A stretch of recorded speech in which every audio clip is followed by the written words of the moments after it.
It is our writing time. So get ready to think about being a good writer. So we talked about using our story hand last time to help us remember parts to put in.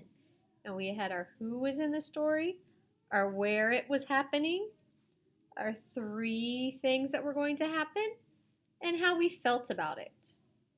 Well, today I want us to really think about that where it's happening. Because we might think, oh, that makes sense. Like if we're telling a story about being at the farm, we know we're at the farm.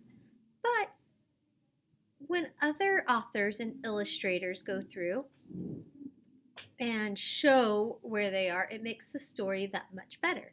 So today I want us to look at our setting. Remember, the setting is where and when your story is taking place. So it helps to think of like, is it daytime or nighttime? Is it hot and cold? Is it like wintry or summery? Where is it at? Is it at a pool? Is it in your house? Is it outside in the trees at a park? You want to be able to show those things. And other authors and illustrators do that as well. So I want to take a look at a couple of books really fast to see what other authors and illustrators have done with their books. So we've looked at Pete the Cat before, Rocking in My School Shoes.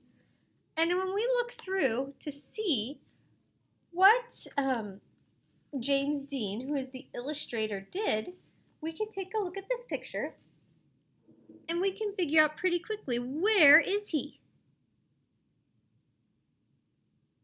He's outside on the sidewalk. And look at this picture.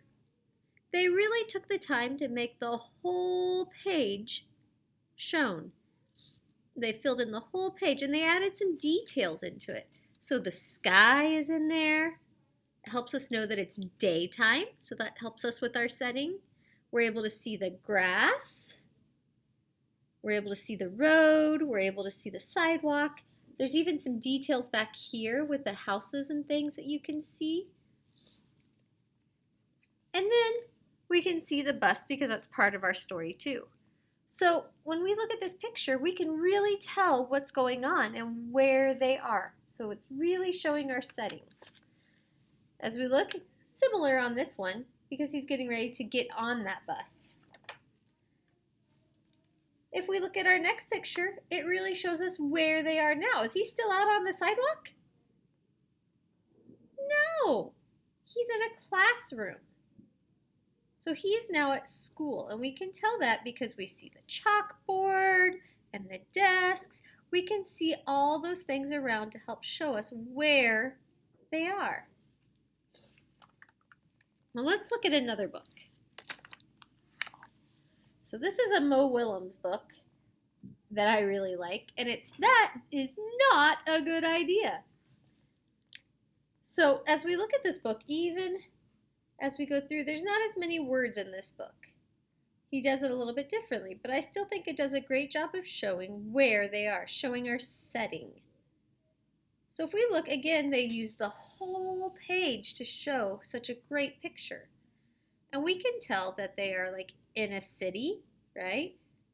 Because they're out on sidewalks, we can see all the buildings, and I like that they put the details in, like you can see the curtains and all these intricate little things on the buildings.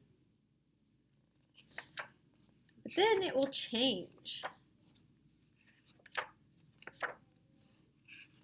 So here we can look at this picture and see again, where are they now?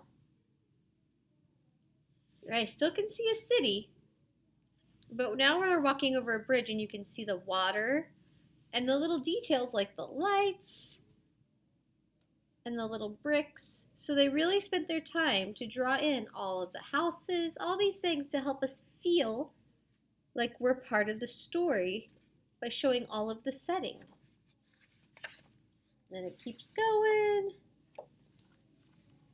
Where are they now? In a forest, yeah. So you can see the grass on the ground, you can see the really tall tree trunks, and I like in this book that they show the things that are coming up so you can kind of see off in the distance. So that's one way. Mo Willems made another book as well called Knuffle Bunny, And in this book, it's a little interesting because he uses some real pictures as well as drawings, but you still get to see some great ideas, even if we were just drawing them all. So as we're looking at our setting, again, you can tell you're in the city because there's buildings back behind, right? And you can see all the details like the windows and the fences and gates. So there's a lot in this book that shows where they are as well and when it is, because it's during the day. So let me find another one. So as we look, our setting kind of changed. They're still in the city, but you can tell this time they're not around a bunch of buildings. If we look in the background at the setting, we can see that there's trees and stuff like they're at a park.